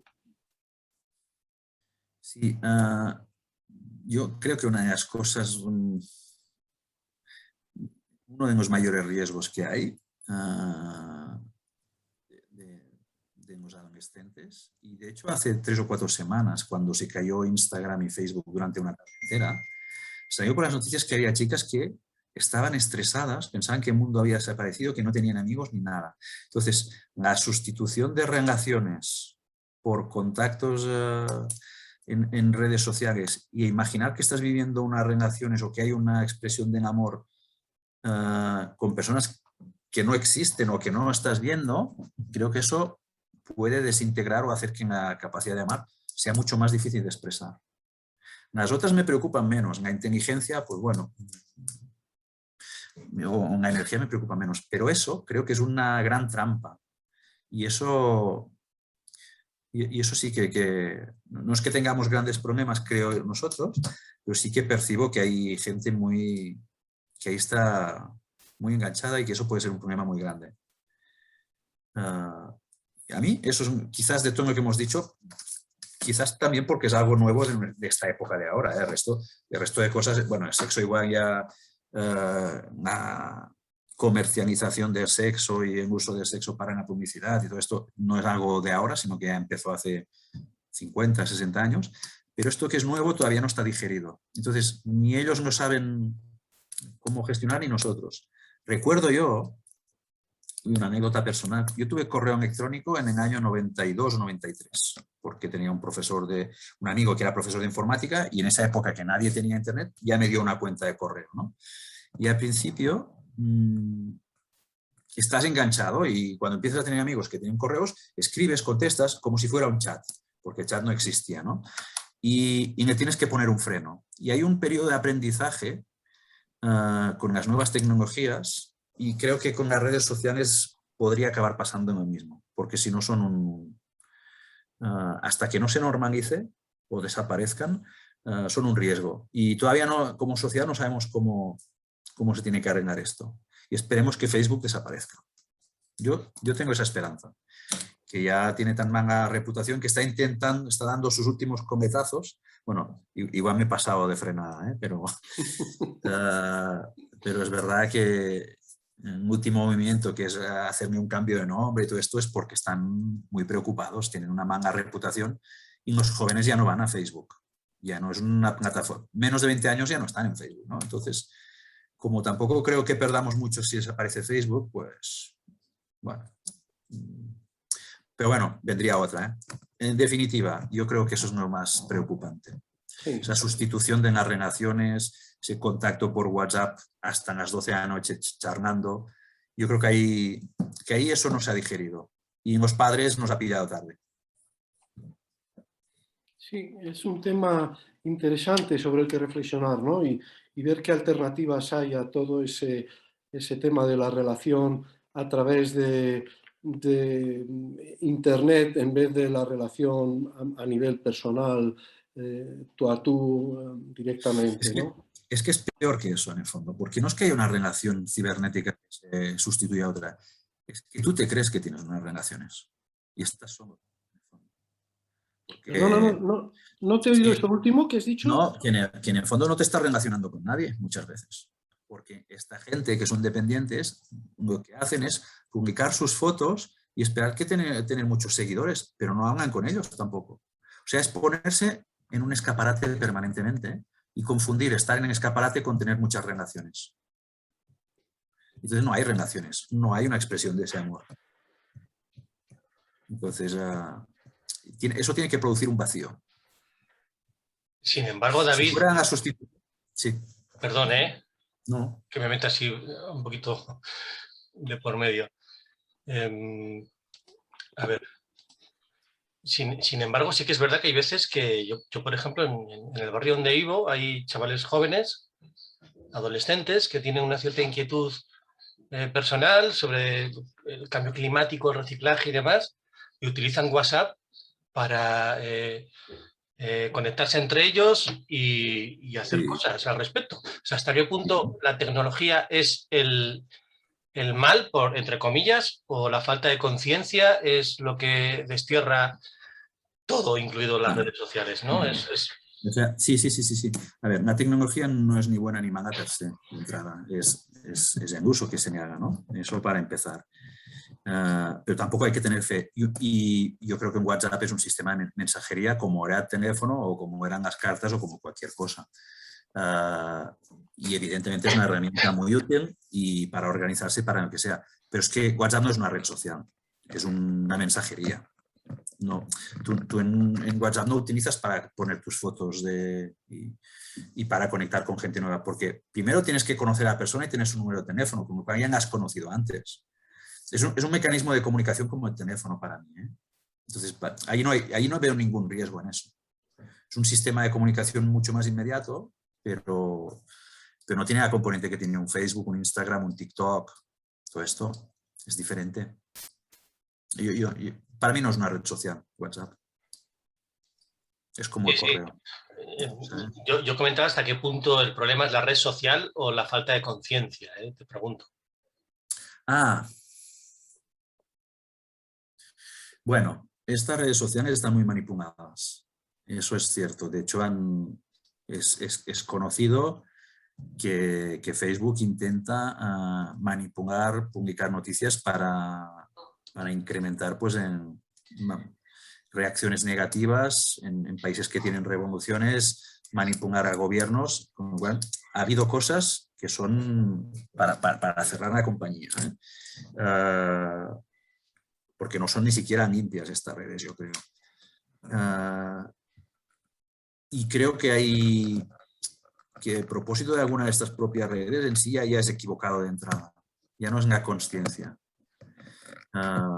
Porque yo creo que ya el propio concepto es erróneo, ¿no? El TikTok. TikTok es para que pongas un vídeo mientras estás bailando y te vea mucha gente. Pero en el fondo, la gente que se pone ahí de forma muy activa, lo que esperan es tener muchos seguidores para que una marca me dé dinero y para vivir de eso. Entonces, que quieren ser ídolos. Es una plataforma para crear nuevos ídolos y para crear mucho estrés y frustrar a mucha gente que no puede ser. Y los que no somos ídolos somos los contribuyentes. Entonces es que es un sistema que no aporta nada a la sociedad. Entonces para mí es equivocado ya, de entrada. Ni siquiera música, no sé, un Julio Iglesias o estos, pues bueno, son mediáticos y, bueno, pero al menos cantan, ¿no? Una persona que está en Facebook, no sé, creo que contribuye menos, no aporta menos. No sé, creo que todavía no está digerida las redes sociales. Y si encima esto cae en manos de un adolescente con su necesidad de identificarse con el grupo, la búsqueda de identidad en esas épocas, la búsqueda de aprobación, es que es mucho más complicado que puedan tener un criterio, creo, ¿eh? Sí, en Instagram todas las personas que crean tendencia, no me acuerdo ahora cómo las llaman, que los adolescentes quieran vestirse, quieran hacer lo mismo. O sea, que tengan ese nivel de obsesión por identificarse con una persona. Antes, hace 20 años, los niños querían ser futbolistas o toreros, y las niñas princesas. Esto no lo digo yo, esto era de estudios de niños pequeños y además me parece una visión muy sesgada, pero ahora quieren ser todos influencers. Eso va por épocas. Nosotros queríamos ser bomberos. Eso va por épocas. Yo pienso que no hay que demonizar, porque, a ver, es como en mis tiempos, la poca gente que leía el periódico, porque había muy poca gente, pero la mayoría leían El Caso. No sé. Bueno, yo soy muy mayor ya, ¿eh? Los jóvenes, El Caso era un periódico que hablaba de muertes y asesinatos y cosas raras. Las cosas que hoy salen en los telediarios. Que en aquellos tiempos no salían en las noticias de esto. Y cuando se hablaba de esto se decía, una cosa así, se decía, parece del caso. Bueno, ¿por qué? Porque digamos que la cultura era mucho más reducida, pero igual era un poco más fina, un poco más elitista. Pero, a ver, trasladando los medios de comunicación, trasladando el problema a los periódicos, por ejemplo, ¿cuánta gente hay que dice que no lee los periódicos porque solo dicen mentiras? Y se abstraen total y absolutamente de la realidad, porque así que es verdad que solo dicen mentiras, pero bueno, tú te haces más o menos cargo, ¿no? Vas viendo, ¿no? En todas las mentiras vas viendo lo que hay detrás, ¿no? Entonces, claro, anular total y absolutamente, digamos, los medios de comunicación, sean del tipo que sean, porque están manipulados, pues nos puede llevar a una especie de solipsismo. Aquí es verdad que, como decías tú, David, quizás hemos llegado tarde, pero, a ver, en el Facebook hay influencers y hay otras cosas. Y entonces sería cuestión de enseñarles o de presentarles unas alternativas y además pues de cuestionar lo que significa ser influencer, ¿no? Pero yo no haría pienso que es un problema de época, y que hay que asimilarlo y que hay que ponerle también luz.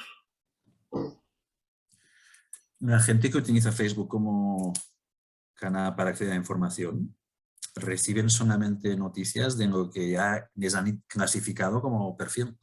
Entonces tampoco pueden ver la realidad. Es decir, cada uno en Facebook recibe el periódico hecho a su medida o de lo que creen que a ti te interesa, ¿no? Y si entras ahí ya no ves todo, digamos. Entonces, Sí. bueno. Pero bueno, el que lee el ABC o el que lee El País, en otro nivel, digamos, mucha más calidad, pero también le pasa lo mismo. Sí, pero puedes comprar El País y en ABC y coger la misma noticia y mirarla desde dos ángulos. Bueno, también tú puedes tener, yo en mi Facebook tengo cantidad de gente que no tiene nada que ver con lo que yo pienso. Y los tengo precisamente para eso, para ver qué es lo que están diciendo. Sí, pero tú haces un esfuerzo y tú perteneces a un tipo de perfil que no representan la mayoría de la sociedad que se traga lo que necesita. Entonces, ese esfuerzo, ya comprar dos periódicos ya me parece tan poco frecuente, ¿eh? La gente no creo que compre dos. Y pensando en la mayoría, creo que eso desinforma, en el fondo. No sé, total, Facebook tiene 20 años. A lo mejor dentro de 15 años no existe. Seguro, otra cosa. Pero saldrá otra cosa igual o peor. O mejor. O mejor, por eso. Vale. Pero claro, no hay que condenarlo per se, sino hay que enfocarlo de una manera determinada. Pienso. Ya.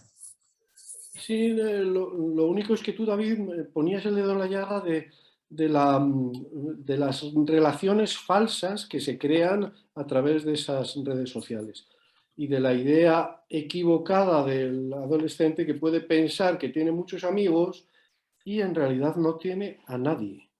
Claro. Y eso es un problema. Sí. Pero esto, sin el Facebook y sin los influencers, eso es lo propio del personaje.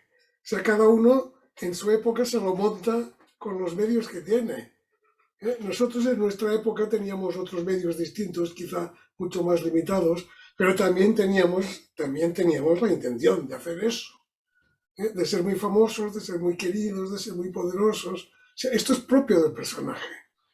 Es propio del personaje, no es que lo dé especialmente en las redes sociales. No, sí,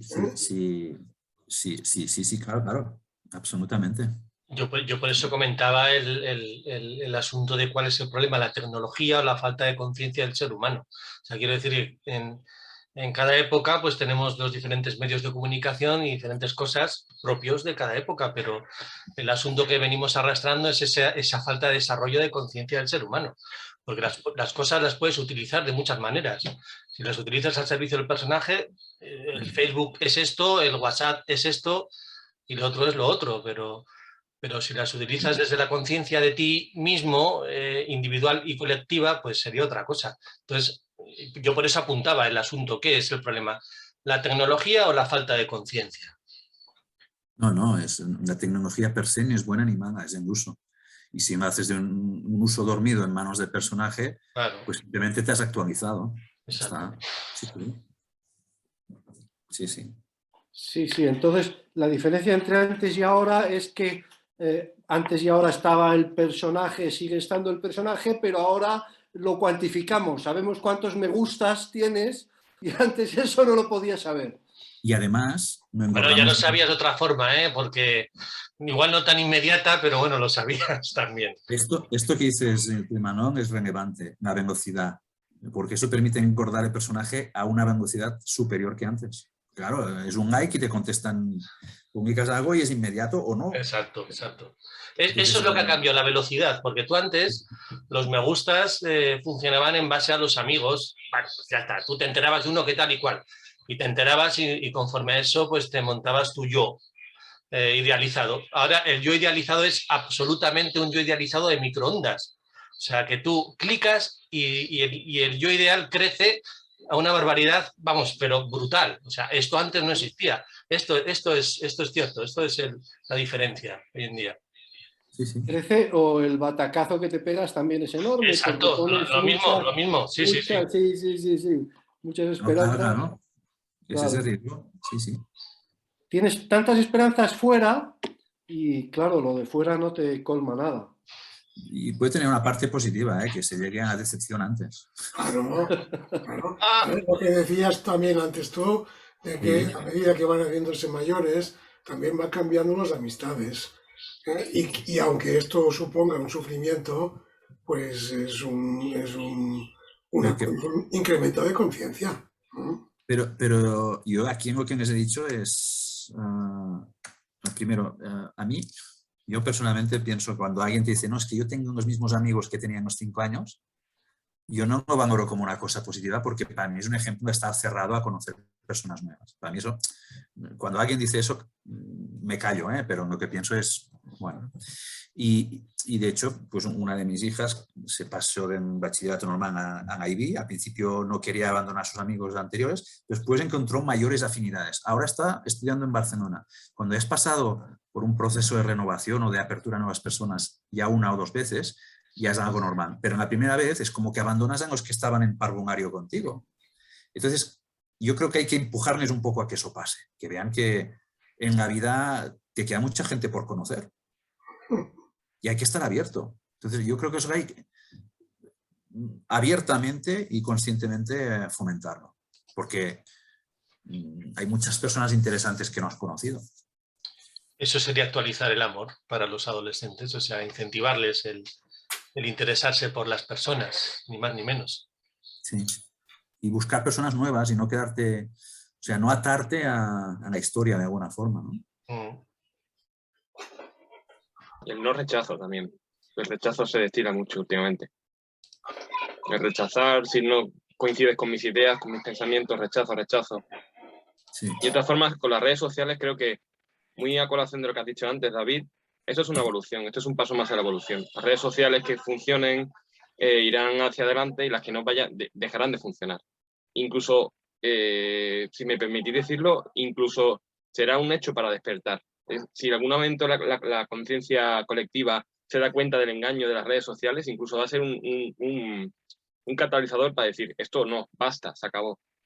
Es necesario que haya Facebook, Sí, es sí, necesario sí. que haya muchas cosas para que se den cuenta de que algunas de estas de lo que funcionamos ahora no tiene ningún tipo de utilidad. Entonces, todo esto es evolución también. Estoy de acuerdo.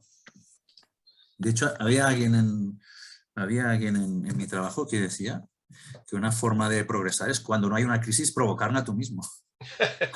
¿Sabes? Entonces es un poco eso, ¿no? Si las cosas están muy tranquilas, pues vamos a provocar que haya un poco de crisis, ¿no? Porque eso es una forma de avanzar. Eso lo hacen desde arriba muy a menudo. Ya. ¿Lo dices por el COVID? No, y también por todo. Sí. El apagón eléctrico, que si ahora no va a haber suministros, cada vez que quieren lanzar algún tipo de actividad de globo sonda, lanzan dos comentarios, ya la tienen liada. La tienen muy liada. Vamos a ir terminando. Yo sé que hay alguno de vosotros que tiene una pregunta en la punta de la lengua y que no se atreve a formularla, porque hay algo que le ha llamado la atención de lo que ha comentado David. A ver.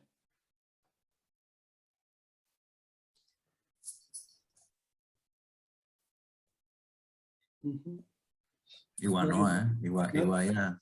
Nadie se anima. Bueno, mejor ya está todo claro o están ya pensando en cenar o no sé. Sí, bueno, son ya las 9 menos 10. Normalmente terminamos a las 9, pero si no hay ninguna cosa más tampoco es obligatorio, ¿no? Yo lo que sí le diría a David es que, bueno, en realidad es lo que he comentado antes, que me encanta conocer más a fondo las facetas de la gente que compartimos otros aspectos, otros momentos, ¿no? Y hoy me ha encantado porque he descubierto un David humorista, con ese aspecto de humor, y un David que le ha querido mostrar su experiencia vital para indicar que el trabajo es algo útil, y es algo útil en la vida cotidiana y en tu caso en la vida de educación de tus hijos adolescentes. Yo es que he visto que en las otras aula magnas también tenían eso, ¿eh?